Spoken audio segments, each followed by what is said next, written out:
दोस्तों, आपने कई बार सुना होगा कई लोगों से कि कभी भी कोई भी क्राइम होता है, सिर्फ 420 का मामला होता है, तो ऐसे मामलों में, ऐसे मुकदमों में हमेशा पुलिस आपको 41A का नोटिस देती है। क्या जरूरी है कि 41A का नोटिस आपको मिल ही जाएगा?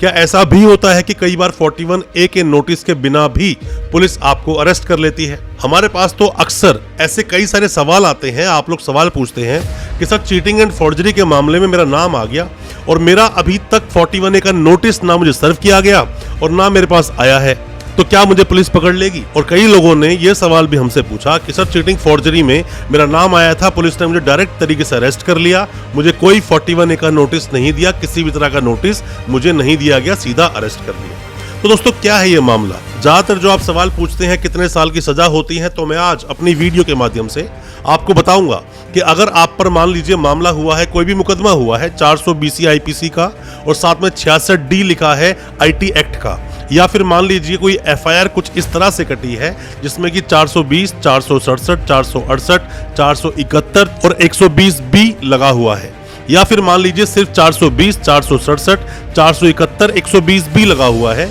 तो ऐसे मामलों में सजा कितने साल की होगी, क्या प्रोसीडिंग चलेगी, उन सब के बारे में आज बताऊंगा अपनी इस वीडियो के माध्यम से। ज्यादा कुछ जानने के लिए दोस्तों बने रहिए हमारे इस वीडियो के साथ। नमस्कार दोस्तों, फिर एक बार स्वागत करता हूं आप सभी का अपने इस YouTube चैनल पर, और मेरा नाम है वीरेंद्र वर्मा। जैसा कि आप सभी जानते हैं, हम चीटिंग एंड फॉर्जरी जैसे संगीन केसेस पर डिस्कस करते हैं अपने इस चैनल पर और आपको बताते हैं आपके कानूनी अधिकार।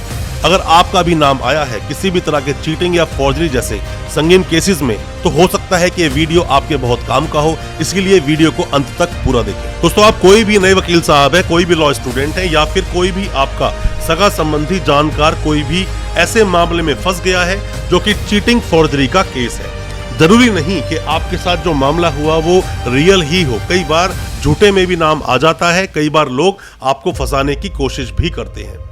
दोस्तों, आपके पास 41A का नोटिस आएगा ही, ये कोई जरूरी नहीं।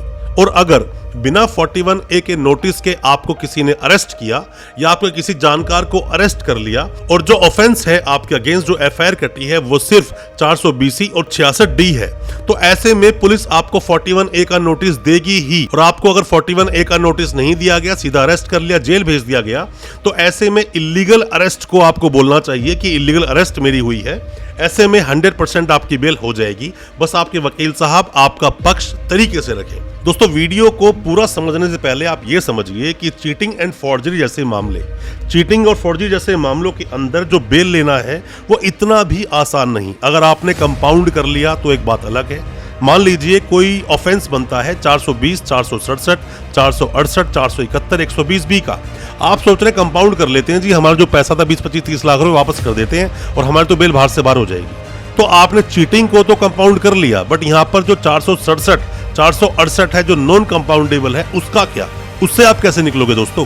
तो आपको यहाँ पर अपने वकील साहब को पूरी स्टोरी का बताना बहुत जरूरी है।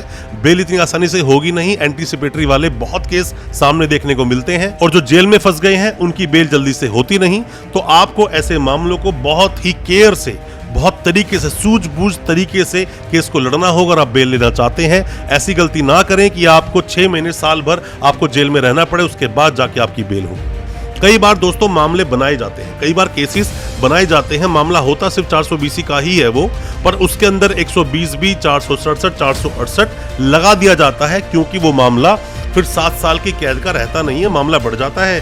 और ऐसे में पुलिस आपको 420 का नोटिस देगी, जरूरी नहीं। देखो, होता क्या है कि 120B punishment of criminal conspiracy, जो बताता है कि कॉन्स्पिरेसी की पनिशमेंट क्या है, षड्यंत्र रचना।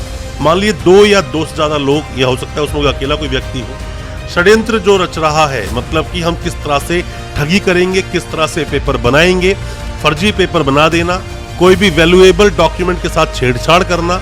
ऐसे मामलों में अगर जब मिली भगत की बात आती है, कॉन्स्पिरेसी की बात आती है, षड्यंत्र की बात आती है, ऐसे में 120B लगता है, जिसकी सजा की अगर हम बात करें, हालांकि यहाँ पर तो इम्प्रिजमेंट फॉर लाइफ की बात भी की जाती है, पर मैं दोस्तों आपको बता दूं, रिग्रेस इम्प्रिजमेंट होती है जो कि 2 साल तक की हो सकती है। पर क्योंकि आप अक्सर जो मामले देखते हो 120B के साथ 467 या 468 भी लगा होता है, तो 468 या 467 की अगर हम बात करें, हालांकि इन सबको मैंने कई बार अपनी वीडियोस के माध्यम से डिफाइन जरूर किया है इसके अंदर।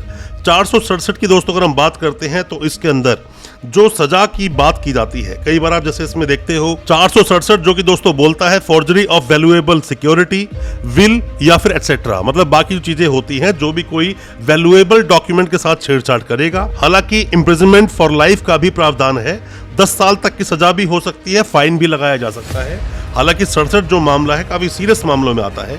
वहीं दूसरी ओर अगर हम 68 की बात करें, 468 forgery for purpose of cheating, कोई भी फॉर्जरी डॉक्यूमेंट के साथ फॉर्ज किया गया हो और जिनको चीटिंग के रूप में आप इस्तेमाल करने वाले हो, पर्पस उसका चीटिंग करना ही है, ऐसे मामले में जो सजा आपको दी जाएगी 468 आईपीसी में, इंडियन पिनल कोड में जो धारा है 468, उसमें आपको सजा जो मिलेगी 7 साल तक की सजा मिल सकती है और आप पर फाइन भी लगाया जा सकता है। क्योंकि आप जो देखते हो 420 के मामले, उसमें अक्सर ये धाराएं भी साथ में मिलती है। अब हम बात कर लेते हैं 420 में कितनी सजा का प्रावधान है। दोस्तों 420 का जो मामला आता है, जिसको बोलते हैं cheating and dishonestly inducing delivery of property, किसी भी तरह से आपने अगर इंड्यूस करके या चीटिंग के तरीके से कोई चीज आपने ले ली, तो ऐसे मामले में आपको जो सजा मिलेगी 7 साल तक की सजा हो सकती है और साथ में ही फाइन भी आप पर लगाया जा सकता है। दोस्तों अगर ये वीडियो आपको अच्छा लग रहा है तो अभी इस वीडियो को लाइक करें, ताकि इसी तरह की लाइक से हमें मोटिवेशन मिल सके